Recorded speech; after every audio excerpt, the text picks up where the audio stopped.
All right, so thank you everyone for joining me. I hope you hear me well and that you see the slides already. And the title of the air conditioning makes a bit of a noise, but I'll suffer that as well. So the title of my talk, I changed it a little bit. So I like the name attentional devices rather than ecological devices. And what do I mean by that? What I would like to suggest is that many biases and heuristics can be avoided when there are environmental conditions, this is the ecological part, that increase or focus our attention. And these are called attentional devices. So the essence of my talk is there are lots of cues and situations that make us pay attention to the task at hand. And when we do that, we are far less prone to a variety of biases. Let me demonstrate. This is an old example known as the ratio bias. So in this example, your task is to draw a beam out of this glass or jar, okay? And there are two jars that you need to choose from. In one jar, you have a 1 out of 10 chance to get $1. That is, one bean is white, and the remaining ones are red, or the other way around. And when you choose the white bean, you get $1. The other jar, you have a 7 out of 100 chance to get $1. So you have 7 white beans, the remaining ones are red, and if you pick the white again, then you get $1. So this seems like an easy choice, right? Because the first bean has an expected value of 1 in 10, and the other is 7 out of 100. So it seems appropriate to prefer the first bean over the second one. But many people make the mistake of liking the second bean and preferring it. In Dennis, Raj, and Epstein, 31% of the participants selected the second bean, and they argued that it's because of a bias called the ratio bias. That is, people like to have many opportunities of winning, and in 7 out of 100, you have multiple different opportunities of winning, so people ignore the ratio in favor of many options. Now, when in the same problem, you, instead of giving $1, you give -$1, and then of course the option that wins is the 7 out of 100, you get a 19% error rate. So the rate of ratio bias or error in this problem substantially reduces when you have losses instead of gains. What I'm going to argue is that this effect of losses is, first of all, due to increased attention to the task. It's not a counter bias, it's not another bias joining in, but it's something that I would argue that it's debiasing, that is, our biases are reduced. And the other argument that I'm going to make is that there are several different conditions that induce this debiasing effect. So more generally, I'm going to argue that there are two types of attentional devices. One is focusers, and these are conditions that increase general attention as well as on-task attention at the expense of off-task and self-related attention. So you could think about it as if, in addition to the task at hand, in addition to the decisions made in the task, you have another decision. Your decision is how much attention should I allocate to this task?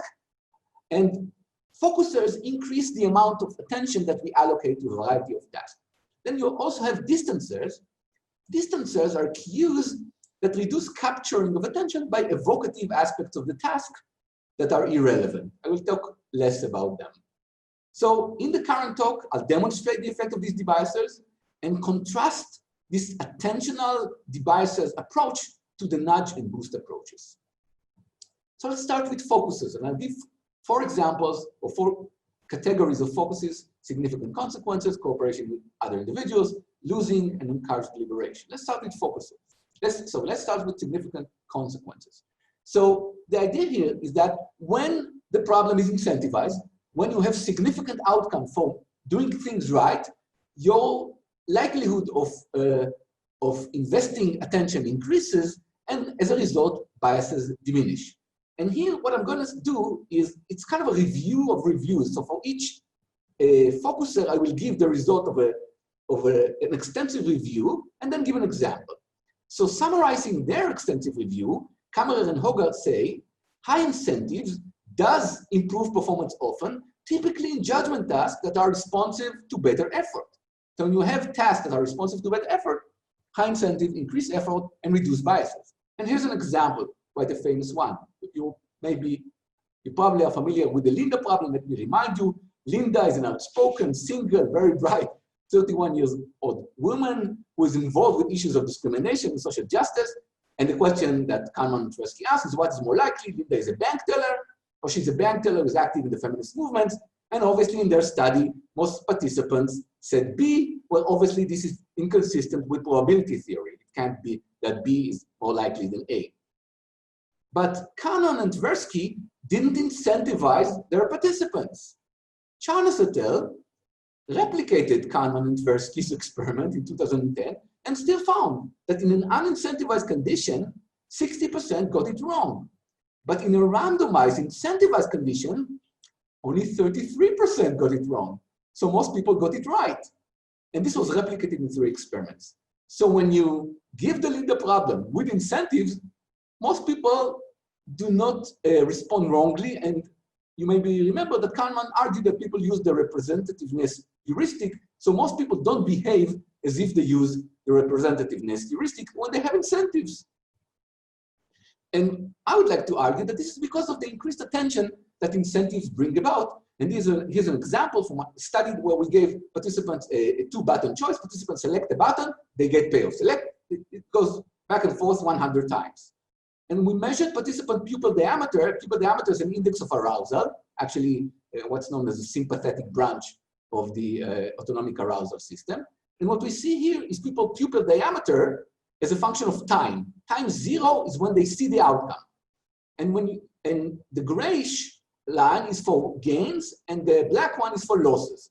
And let's focus on the gains. When you see a gain of 1 or 2 points, your pupil begins to dilate. So people are excited by having a potential payoff, even though this repeats itself 100 times. Each time you see a payoff, oh, they get a little bit excited. And for losses, this is even more so. So I'd like to argue that gains, and also even more so losses, increase our arousal and consequently our attention to the task. And as a result, we pay more attention, we are less biased in some settings. Let me now talk about another focusers performing a task with others together. Again, summarizing her extensive review, Kugler said that groups mostly act as more rational. And of course, there are some qualifications. Groups have to do it together rather than just having people be merely present, and they have to get individual payoffs because we don't want free riding. But when you have all of these good conditions, groups make it together and they succeed more than individuals. Here's back to the Linda problem. And the same study by Charles et al. So they examined individuals' performance. This is unincentivized compared to pairs and trios. So individuals got it 58% wrong. Pairs, for working together, 48% wrong. Trios, 26% wrong. So there's a monotonic effect. I don't know how much it continues to have larger groups, a monotonic effect of group size. And the same thing for incentivized individuals. 33%, pairs 13%, and trios only 10%. So this is a cumulative effect of groups and incentives that almost eliminates the bias here. Okay, now moving to losses. As I said, losses were found in a variety of studies to increase attention even more than gains. Now, previous studies argued that what losses do is they lead to biases. And a prominent example is loss aversion, which is a big bias introduced by losses. But in many studies, losses were found to de-bias. And here's an example. I will not argue against loss aversion here, although I don't believe in loss aversion, but I'll just give an example. Here is another 3-button experiment. Imagine these buttons as if you choose between these 3 buttons, and the options are a high expected value option, medium expected value, and low expected value option. In the gain condition, the high EV option gives you 1 or 200 with equal probabilities. So the expected value is 100.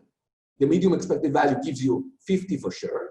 And the low expected value gives you 1 or 60 with, again, 50% odds. So its expected value is 30, okay? So it's good to select high expected value. In the loss condition, the only difference is that the 1 is turned into a -1, okay? So what would you expect under loss aversion? That people would be biased. They would move from the 2 options with the loss, which are the high expected value and the low expected value, into the medium expected value option. But that is not what is happening. What is happening instead is that people move very nicely in the loss condition into the high expected value, which by the way includes losses, and move away from the medium and low expected value option. So it appears as if losses increase maximization rather than that losses are inflated. And there are lots of findings of the same vein. I'll get back to that maybe later. Now, the fourth focus there is encouraged deliberation. So obviously, if we assume that when people pay more attention, then they are less biased, then we need to assume that people can benefit from increased investment of time, because when you have more time to think about the problem, you invest more cognitive resources.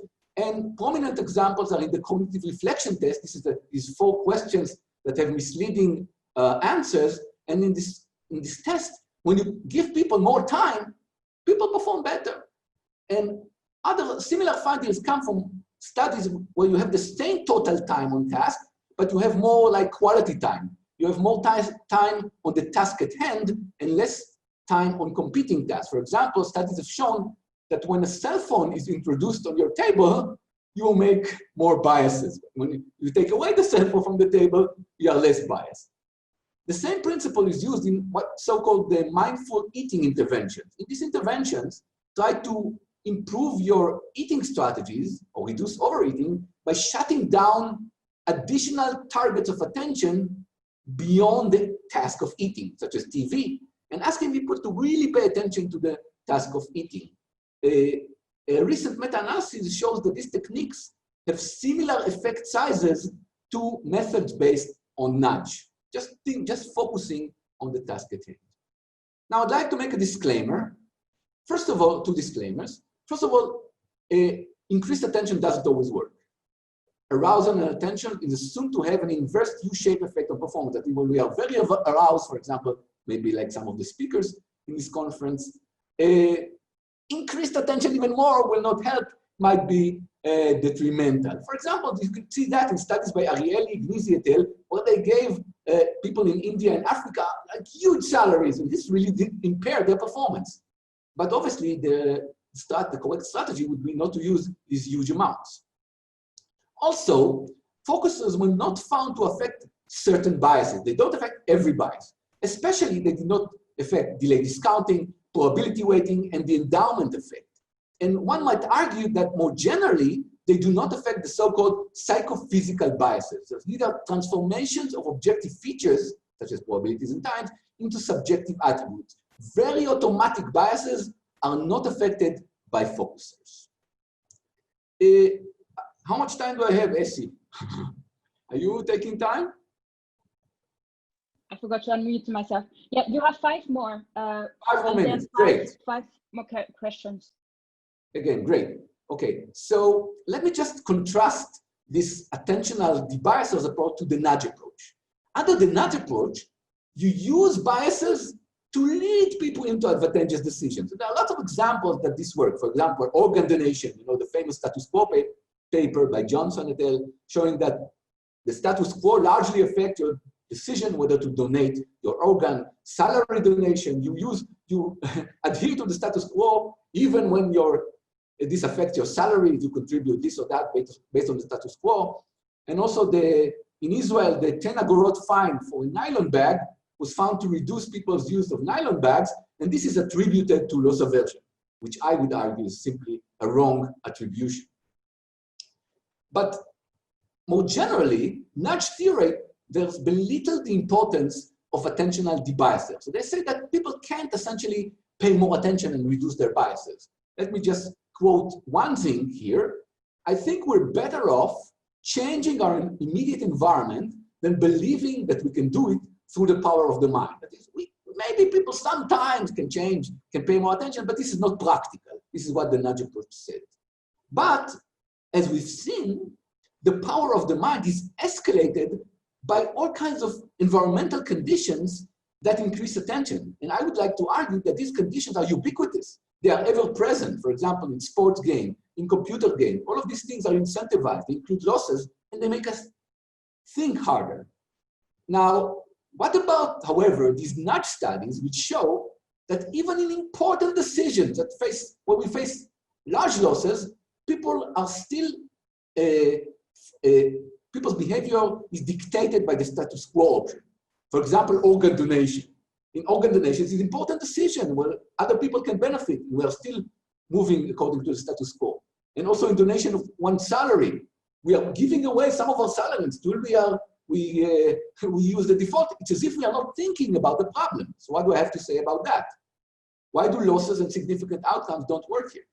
I would like to argue that status quo, first of all, the status quo effect is special because it also adds information about the norms and expectations. For example, when people are in a company, it was experimentally found that when people are in a company that introduces the status quo of donating, and they are then asked, what are the norms of your company, of your organization about donating? They say that our organization expects us to donate. So the incentive structure changes as a result of introducing the status quo. So status quo is not only a nudge, but it also changes, I would like to argue, the incentive structure. Another thing is that these two specific examples have special circumstances. Let me just enumerate one of them. In the case of organ donation, we like to delay all our decisions related to death. People, it's again found that people don't like to think about the will and the burial plans, and also the donation of our, because we don't like to mess with death. So if we didn't think about it and we died too soon, which often happens, then obviously the default then communicates, first of all, it dictates our decision. If our decision is only dictated by our default, then obviously this dictates our decision since we didn't do anything. But also it communicates to others a wrong message because we just procrastinated. So it's kind of different. Let me just say that the current approach is also different from the boost approach, Gigerender's approach.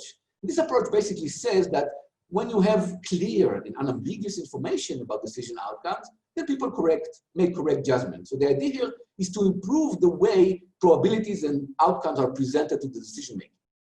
So I would like to argue that in attentional devices, we have the same, we don't change how information is presented. Nevertheless, we can de-bias people by introducing cues that increase attention. I don't have time to discuss distancers. This is the second category of attentional devices. Let me move right to the take-home messages. So the first take-home message is that the power of the mind should not be underestimated. So the nudge approach has been a kind of a reaction to the idea that we can solve everything by the power of the mind. This is obviously an exaggeration. However, maybe it went too far to the other extreme, saying that the power of the mind, really, we need to forget about it. Maybe the answer is midway, and maybe we can use all kinds of techniques based on attention to also facilitate de-biasing. And the other thing is that I'd like to argue that specifically focusers are less intrusive. And this is because of their apparent limitation of not affecting psychophysical bias, such as delay discounting. So nudge obviously changes delay discounting. But when you mess with delay discounting, you can make people act against their taste. Let me demonstrate that in one minute. For example, you imagine that you have a person who is a smoker, but he's a smoker because he likes the here and now. He doesn't care about 10 years from now. Now, under a nudge condition, if you nudge them, for example, if you discuss them or anything like that, you would make them behave in a way that is inconsistent with their own innate taste, because they would act against their taste. But in a focus condition, they would merely act less erratically or make less errors, but they will not act against them. They will think more, but they would still smoke in this case, because they like the here and now. So focusing has the sort of advantage that it's even more subtle than nudge and less intrusive. All right, so this is more or less what I had to say. And of course, this is another example of a nudge, the fly on the men's urinal. And under Taylor et al., this is driven by fly aversion. That you have a fly aversion, as a result, you don't, you try to drown the fly. But I would like to argue that, again, it's another cue of attention that make you pay more attention to the task at hand. So thank you for your attention. Thanks a lot, Eldad. Now we have a couple of minutes for questions. We are roughly 5 minutes behind the schedule. So if anyone would like to ask, please, you can unmute yourself and ask. One clarifying question, are people able to unmute themselves? Oh, okay. Now they can unmute themselves. Yeah. They change it. So if you have any questions, you can unmute yourself and ask. Or if you still believe in loss aversion.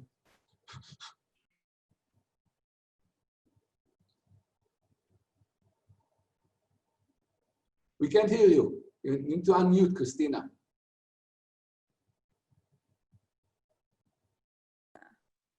Great. I couldn't unmute myself. Sorry. It kept saying that I was not allowed to unmute myself. Thank you for the presentation. Very interesting. I was wondering if you had thought a little bit about, so now you kept saying nudging is in a way one approach, but I think so I work a lot with nudging, and I would say there's a lot of development also in looking at different fields. So for example, we have a paper where we look at what we call pure nudges versus moral nudges. So as you correctly say, right, in some cases you kind of try to change people's opinions, while in other cases is it more about the attention seeking. So I just felt that the way nudging was presented now was a bit kind of this straw man thing. Okay, it's all the same thing. So then I'm not so sure how attention or focusing, I would see that more as a subcategory of nudging itself and just a particular type, which doesn't encompass everything of nudging. What would you say about that? Well, I would say that if nudging includes everything, then we don't need the term nudging. Well, I mean, it doesn't include everything. It doesn't include incentives. It doesn't include changing the choice set. It doesn't include factual information, right? But it includes everything else. And then maybe focusing, I think also with the boosting, it's part of it. And then I think a second part that I think is quite interesting when it comes to these attention questions is we know that attention is costly, right? And it is scarce. So if you think about the scarcity questions, and I'm saying of course we can make people attentive to particular situations, but at what cost? And if I want people to, I don't know, drink from a reusable cup at the office, do I want to take that attention away from maybe something else they're doing at that moment? Or would it be better to just place the ceramic cups closer to the coffee machine than the plastic cups and not actually have people focus on that, but actually just without really thinking, take whatever is next because it's the easiest? I actually think this is a great question. And I think really this is a problem for the decision analyst to decide when an attentional cue is sufficiently important to use. I think it's an important qualification. I agree with you. Okay. Thank you, Edith. Very interesting talk. Thanks. Thank you. Now I would like to invite Mosi Rosenboim, but is he not online? I think he's not online now. Mostly, if you're here, please say so.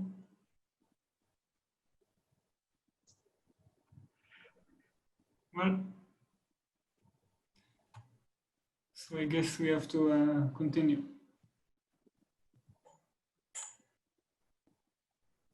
So do we continue the discussion? Because I would probably want to wait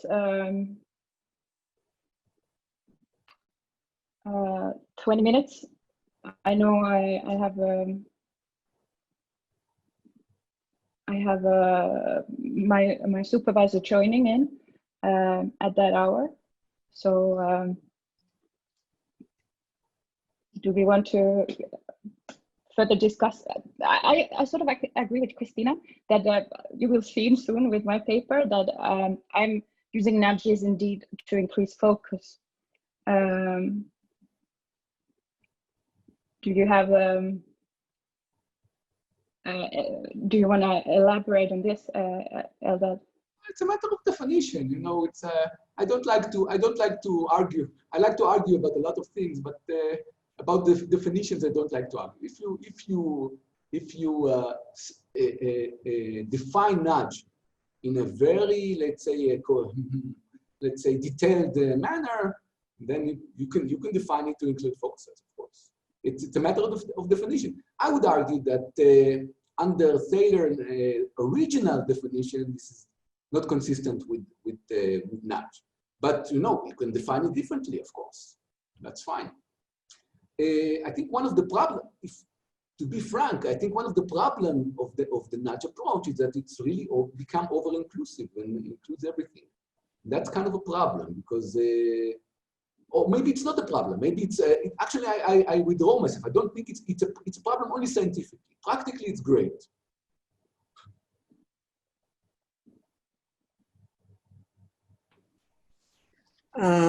I'm sorry, but I have a contact with Mossi. He have problem to connect, so he's trying to do the connection now. Okay, we hope that it will be fine. You know that we cannot use the mute button. Just is it okay? I noticed this as well. Just drop me a message and I will try to unmute you when you have this. Basically, when you logged in, the allow participants to unmute themselves was checked. So maybe now it will work better. You can try now. Yeah, it works now. Okay. Yeah, just something about that definition with Thaler, since we're talking about it. I mean, Cass Sunstein especially, right? I mean, they write a lot of books, and I think there was a bit of a problem, I think, in the beginning from the book, that it was a bit, in a way, sloppily, right? I mean, it's a great book, and I mean, it really started movements. I'm not saying that in any way, but I think the definition was not as scientifically clear as it could have been. And I think now I feel there's a lot of problems that come up because, yeah, is that then the official definition, or was that just an idea which then later needs to be defined? And I think a lot of work that needs to happen now is just think about, how do we define it better? Is it important? Like you say, I mean, practically, it's not that important for practitioners to apply it, that they don't need all the details.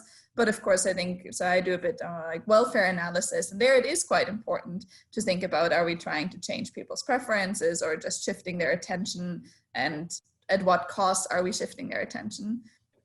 So yeah, I think that was maybe a bit of a problem or something starting this, that I see this quite a lot, that a lot of discussions happen around this, even though it's, yeah, maybe it was never thought to be a complete definition. So, for example, take losses. So there's no problem in using losses like the nylon, the 10% of the nylon, it works. The 10 agorot for the nylon, it works. But if people, the problem begins when people argue that it's loss aversion. And that creates confusion in the literature. So that's kind of what my take on it. That some people, not everyone, some people create confusion in the literature by justifying all kinds of effects of nudges by biases. That's kind of my take. So maybe this is a more refined way to make the argument that I make even under the nudge umbrella. Yeah. Yeah, I mean, I guess we're still waiting for the next presentation. So otherwise, stop me if we have to move on. But yeah, I think even teaching it to practitioners is sometimes then a question that people are like, okay, so then what is a nudge? And then I usually just say, well, it's not reducing the choice set. It's not factual information that should really change your beliefs or your preferences truly. Even that's already on the limit a bit. And then, of course, no meaningful incentives. But even there, you have the barriers, because if you say, okay, but I mean, attention shifting, that can become costly, even though it's not monetary. And then, so maybe the cleanest one is really a true change in choice set, which is definitely not a nudge. But anything else there, you're going to have these gray zones, and then it's going to be hard to say, okay, where do we then say it's meaningful enough of a difference that it doesn't fall under these traditional things like incentives and regulation. And then, of course, within that, there's so many different things. And there's also some work by Stefan Altmann, and I think it's maybe Amin Faik as well in that paper, where they look at also default effects and trying to decompose that and say, okay, what is it about a default that is attention? What is it that is recommendation? Was it that's just, in a way, status quo bias? And then how are all these different things in combined then creating this effect of the default.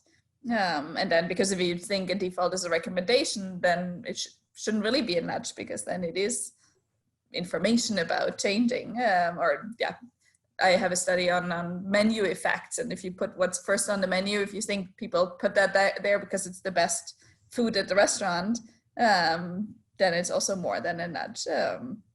Although we would often say order effects are nudges in many cases.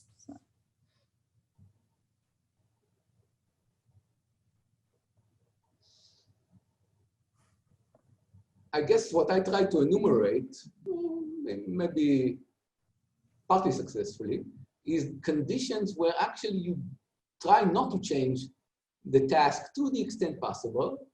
Nevertheless, you increase people's attention. Of course, you cannot completely unchange the task, but you don't change the relevant information though, or the information value. And in the default, you kind of change the task in my views. So kind of make the task different. So I tried, but maybe you say that losses also make the task different. So maybe this is not also a good difference. So Yeah.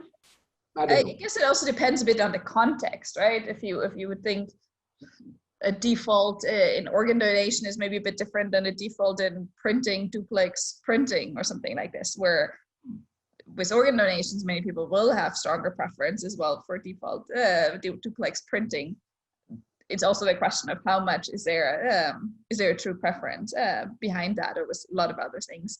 I mean, of course, there's so many defaults everywhere in the world that we don't even assume are defaults. It's just the way it is, but of course it could be different.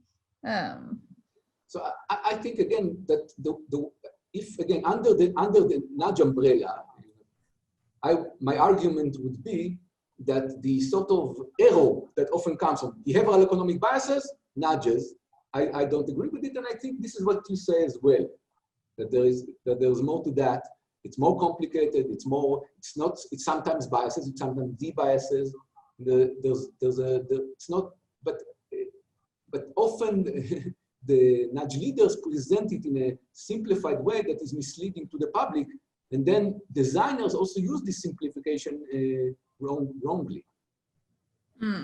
Although I do sometimes find it easier for designers or for practitioners to say nudges should be used to kind of work against biases or work against problems, because it helps a bit with the ethical question, because then you have this, oh, but should they get them to do this or that, or pay attention to this? And then if you can say, okay, it seems like people are repeatedly making the same mistake. They, I don't know, forget to hand something in, or they put the wrong trash in the wrong trash cans or something like this. And you say, oh, because they're not really paying attention, how can we change that? So then I sometimes think from a practical ethics perspective, it's sometimes better to say, okay, where do we obviously see people seeming to make these mistakes again and again, which they don't intend? And then with that I agree. So I agree with that. What I'm saying is that in nudges, nudging is often presented as counter biasing. That is, you use a bias to de-bias. And I argue that it's not counter bias. My argument is between two words: counter biasing and de-biasing. Counter bias basically you use another bias to divert the bias. For example, loss aversion. And I argue there's no counter biasing here. It's just de-bias. It just reduces the bias. It's kind of a subtle difference, but I think it's worth attention.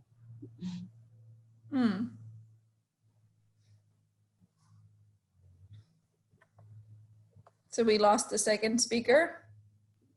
Yes, we lost the second speaker, but given that the fourth slot is untaken, if Mosi can get back, we can have his presentation in the fourth slot. So hopefully that will get working.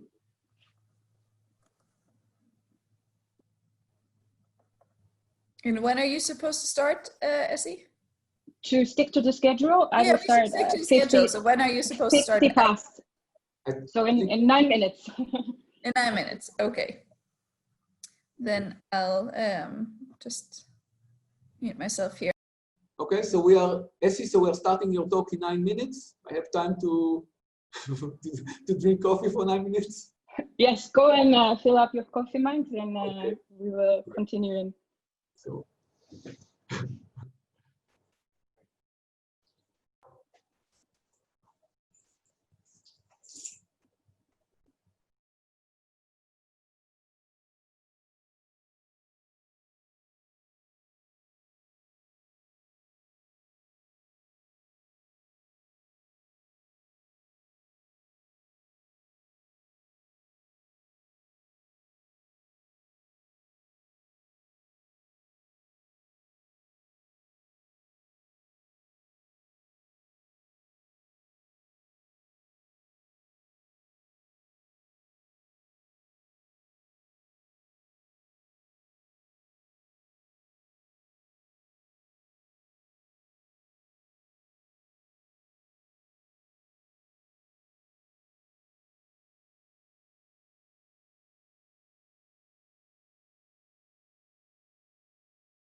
Okay, just before I get started, I will again say that because we lost the second speaker, Mosi Rosenbaum, due to technical issues, if he can fix it by the fourth slot, he will get to present then.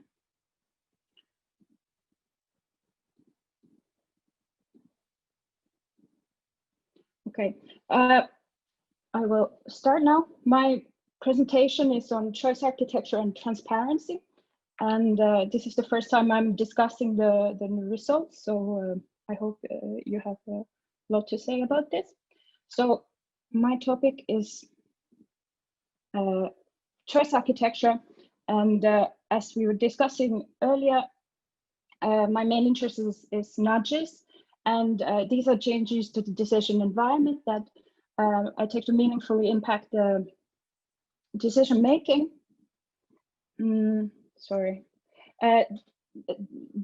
they don't change the payoffs. And here payoffs are different from utilities. So you can invoke norms, for example. And another important thing is that they don't restrict options. And when discussing nudges and choice architecture, nudges are one tool that the choice architects have, but it's not the only thing. And as an example of how choice architecture is everywhere, I have these two plates to show how the choice architecture puts a frame into your decision and yeah, changes how things look. So how the nudges work, they alter seemingly irrelevant factors such as wording, pictures, product placement is one of the tools using different frames, and default option is a common one. What is interesting here is that people often underestimate the impact of nudges. And this means that those who are being nudged, it's difficult for them to say what they would have done if there had not been the nudge. And thus it's also difficult to judge whether the use of nudges is legitimate here. And there's been calls for transparency in using nudges. So this led to my question to how transparency about nudging changes how nudges are used by the choice architects or policymakers, and how they impact how their impact on behavior changes when people are aware that they're being nudged. And this is related to a secondary question of what kind of nudging is needed. My take on this transparency is explaining to the decision makers that there is this choice architecture game. So in the first step of this game, the choice architects choose how to present the choice, L or H, and with different framings, they can promote one choice over the other. With whatever they choose, in the second step, the decision maker will then later make a choice in that framework, and thus perhaps being guided by the nudging that happens with the frame. And important here is that the choice architect has stakes in the decision maker's choice. This is constant, whether we are transparent about the role that they have in designing the framing of the game or not. So my two research questions are, does transparency change how effective the nudges are in changing behavior later on? And does transparency change how nudges are used? There's quite a bit of literature already. So we have all kinds of effects that transparency has no effect on nudges, or the effect that nudges have on behavior, that there's positive effect and negative. And with my model, I want to explain why we have this variation. And it goes through the attention idea that crosses to Eldad's presentation earlier a little bit. And then this contributes to the choice architecture literature that is relatively new in some respects, by looking at how transparency changes the decisions that the choice architects make. So I'm next gonna give a rough review of the model. Then I'm going to explain my experimental design and then show some results from the experiment. I hope you're all familiar with the system 1, system 2 thinking. System 1 is this automatic way to make decisions. It's fast. We are not often aware that we are making decisions. We use it every day on simple decisions, but because it's so automatic, there is a higher likelihood that we make mistakes. System 2 thinking is this more elaborate, rational thinking where we are conscious of what we are doing. It requires more effort, and it's we use it more often where the decisions are more complex. Because we pay more attention, the decisions are more often more reliable in this setting. As example of how nudges and systems thinking connect, we have, for example, default choices. When we upload new programs, we just press next, next, next, and accept the default settings very often. System 2 nudges are less common, but they exist. One example is these comparisons with neighbors that people have gotten with electricity bills, where you give information to people that, hey, have you thought about your energy consumption? You consume more than your neighbors. This is supposed to make you more aware of your electricity decisions and make you do decisions on this aspect sort of rationally through thinking it through.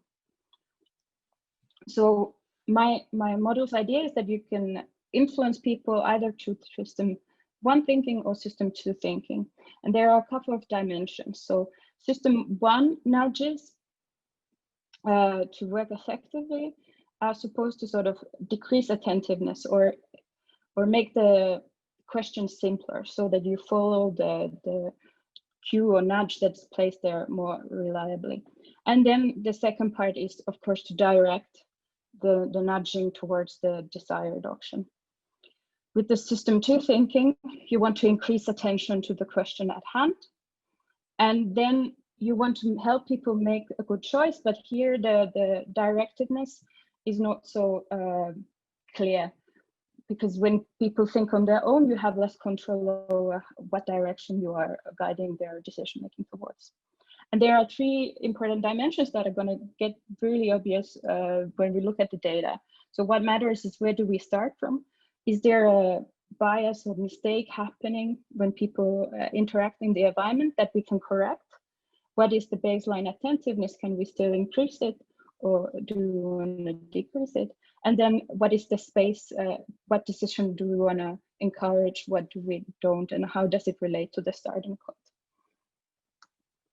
point? So my hypothesis with this transparency, where I make people aware of this choice architecture game, is that the transparency announcement itself is going to increase attentiveness. People are going to be alert what's happening. This interrupts system 1 and will make system 1 interventions weaker.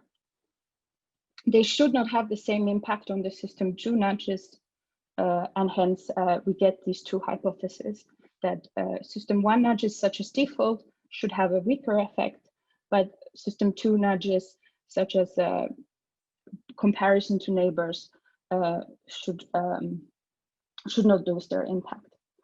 And then we have a secondary result based on this, that if choice architects have image consents, this is related to how manipulative you see nudging behavior.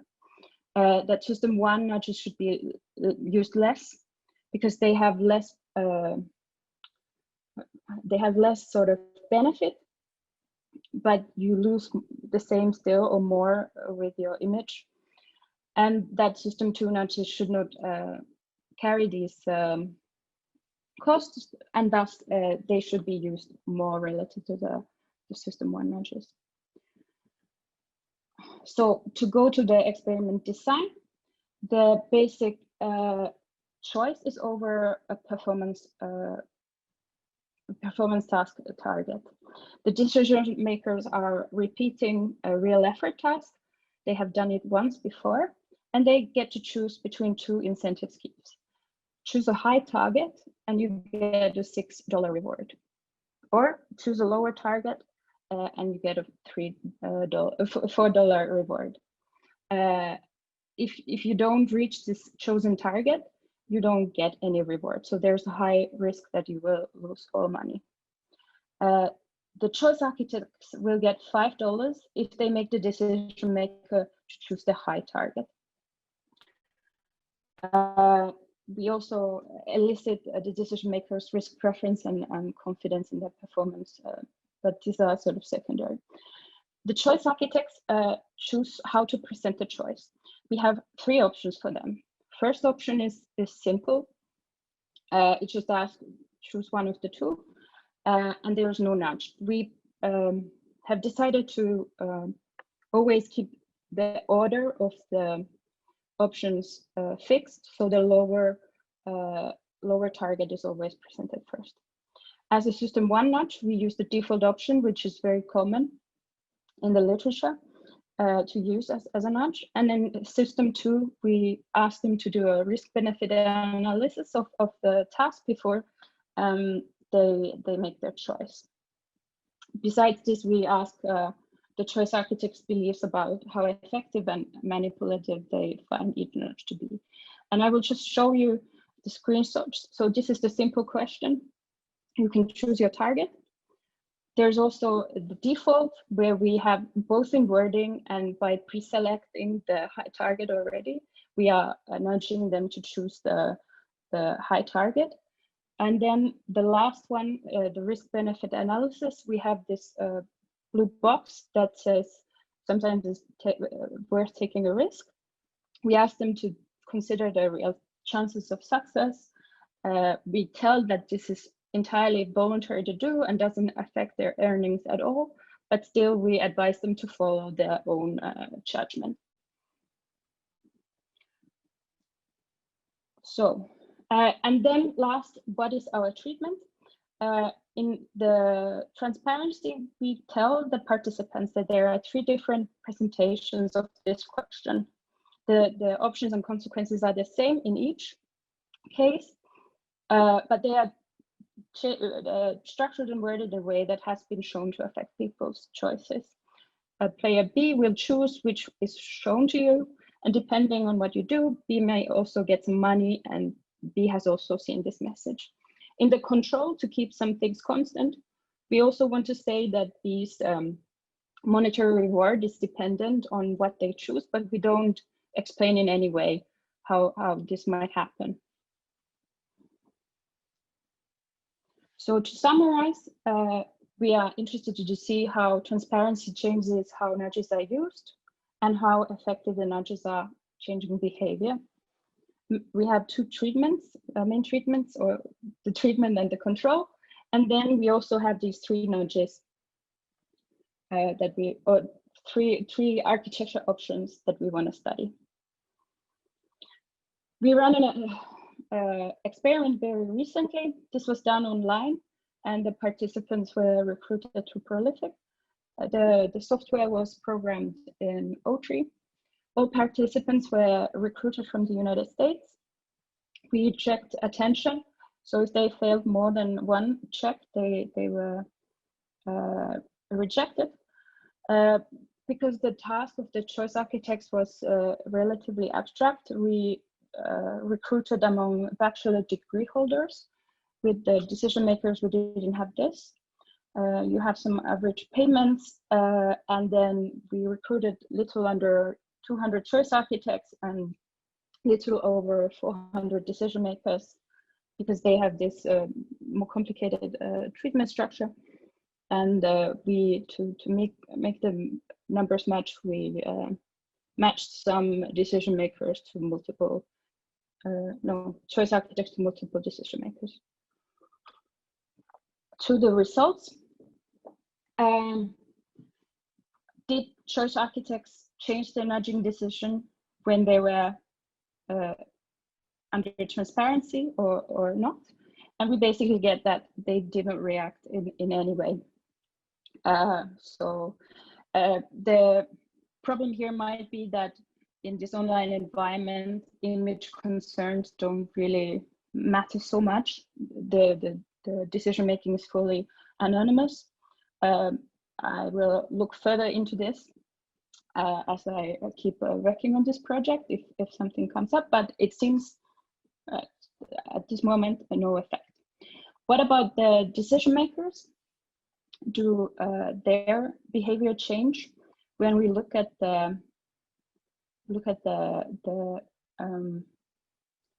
their choice of a high target? So what we want to look in this graph is first the simple, the blue bar. This is our starting level, and on our average, 25% chose the high target. With the default, we get this boosted up by 20%, so we get a functioning nudge. With the system 2 nudge, unfortunately, we don't see much of a change, so it would seem that it doesn't work that well. With the treatment, we see that the default doesn't work as well in changing people's behavior, but the system 2 risk-benefit analysis framing still sort of increases. But what is interesting here is that if we break these results by gender, so here we have women, we see a much bigger change in behavior. So what happens here is that women are less likely to choose the high target to begin with. So thus maybe there's more sort of mistake or underconfidence to be corrected. If we compare it to the men, I will show the next slide. Men choose the high target immediately, almost 40% of the time. So hence we have more room to affect women's decision making to begin with. We get that the default nudge increases the take-up of the high target by 31 percentage points. This is a significant change. With the treatment of transparency, the effectiveness of the default is more than half, and it's no longer significantly changing the behavior. Old effect in the control and treatment, that is also significant. I'm getting a notification that my internet connection is not being very good. I hope you can still hear me. And we get this result. And interestingly, if we compare the simple framing in the control and the system 2 risk benefit analysis treatment in the transparency, we actually find almost significant difference there. So indeed, the transparency about the nudge, the choice architecture game seems to improve actually the functioning of the system 2 nudge, or at least it seems to a little bit boost the effect.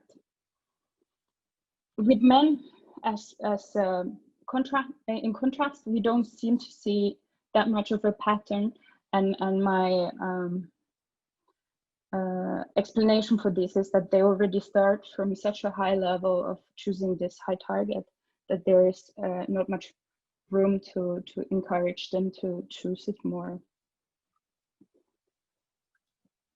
So just to conclude, based on my experiment, this setting, transparency does not seem to affect the use of nudges by the participants who act as choice architects.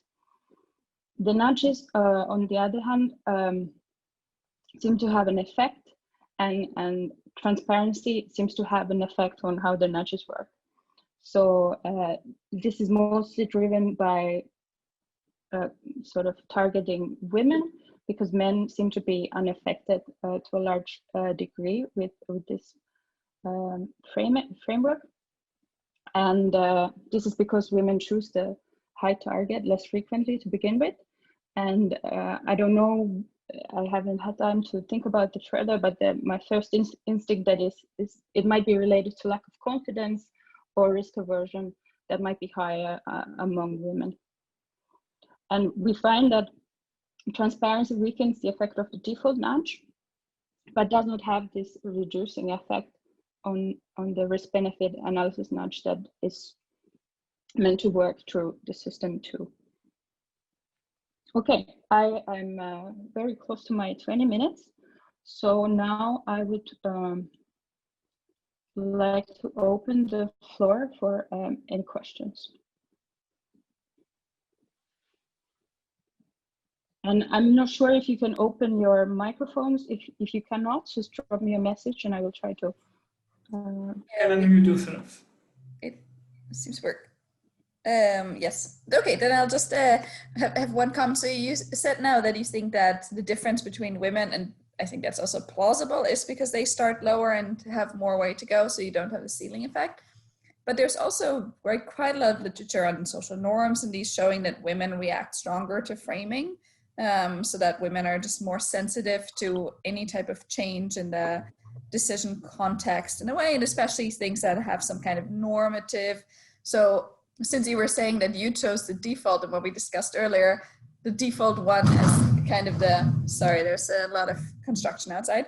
The default one is the one that's the system one, and that's actually not a recommendation, but you could also think here that maybe there is something to this, the idea that the default being a recommendation, and that's why women in this case react stronger to this, what they perceive to be, or at least maybe you could also say maybe women perceive this to be a recommendation, while maybe men perceive this more as a preset option.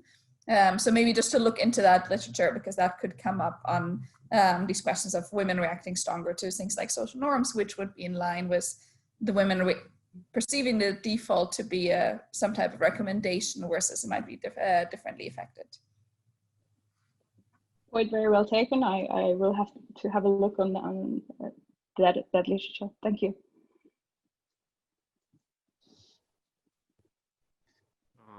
I have May a I question. go next? Oh, sure. Go ahead. Okay, just two very short points. The first one is in your graphs, the error bars, was that the standard error? It seemed to be very, very high, especially for the amount of observations you have. Let me share my screen again. Maybe that's just my impression and then it's all right, but it seemed to be very, very high for a standard error. So Exactly. What is happening in here is that I have 440 something presentations altogether, and this is split by women and men, and I have 6 groups. So you divide 440 by 12. So I have about 30 something in each group roughly. And it's a binary Still, variable. if you go a slide back and you have the combined picture, right? For me, the standard error seemed to be very high, and that might be something you want to look into. Okay, I will check this. Just for me, I had some issues with that a while ago, and I'm a bit sensitive with that.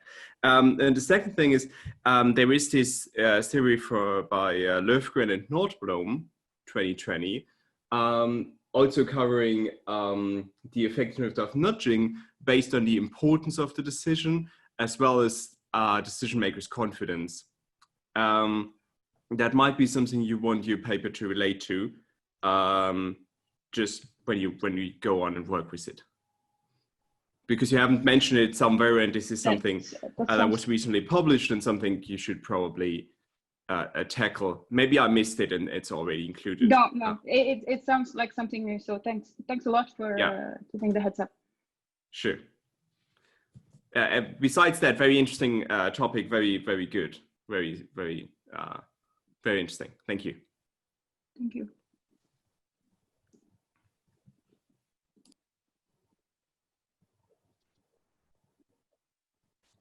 May I? There are no other questions.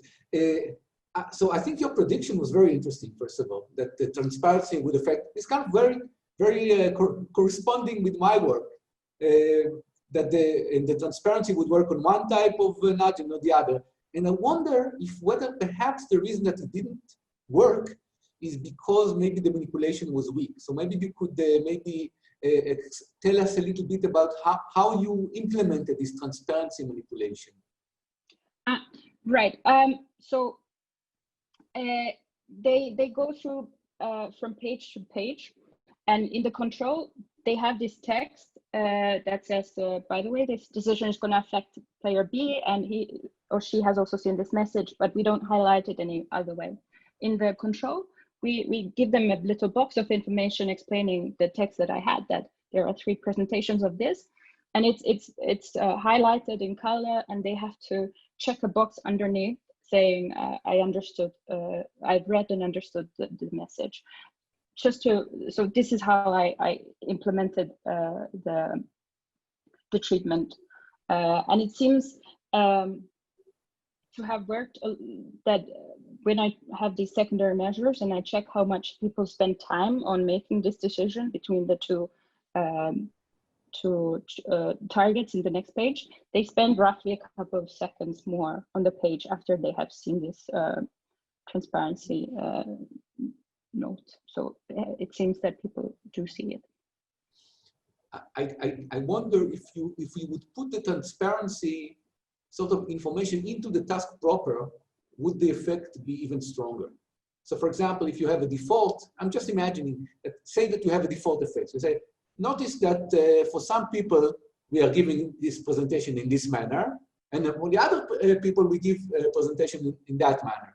So it's kind of more stronger way to say that, notice that there are different ways of presentation. We are giving you a certain level, a certain way of presentation. Maybe this would be an even stronger way to introduce transparency. Because people don't always, they might have spent more time, but they don't always read the fine details of information that is presented before the main experimental task. It's just a thought to the future. No, I was also considering this, but to should make the control and the treatment more comparable, I thought if I keep that one page the same across the two, it might be more comparable. Mm-hmm. Okay, this is the end of my time, but we have still no third speaker. So we can continue the discussion here. And I can stay and you can ask me further questions. Otherwise, I will say that the official session is over.